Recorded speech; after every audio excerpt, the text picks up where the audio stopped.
Hory lajkov, vodopády komentárov ani gejzíry zdieľaní ich už nebavili. A tak sa pripojili k najväčšiemu dobrodružstvu, aké sa kedy na Slovensku písalo. Expedícii Kodiak Obrovský.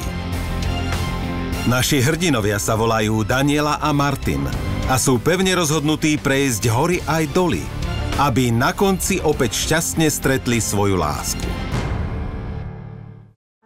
Som Daniela Mackovičová a som herečka.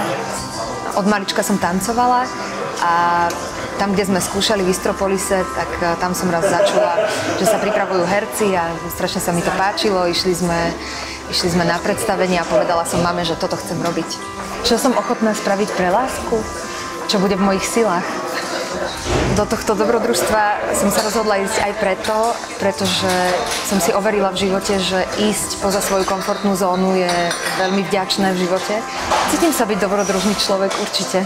Určite sú veci, z ktorých mám aj strach, ale snažím sa ísť cez ne a do nich a keď viem, že z tohoto mám strach, tak sa snažím ísť cez to práve. S Maťkom sme spolu rok a pol, ešte sme neboli toľko dní od seba, ale predtým som mala vzťahy na diaľku, takže celkom som vytrenovaná. Rozdiel je v tom, že teda Maťka ľúbim veľmi, veľmi a som zvedavá, ako to celé bude, no. Pozývame vás na najväčšie dobrodružstvo, aké sa kedy písalo.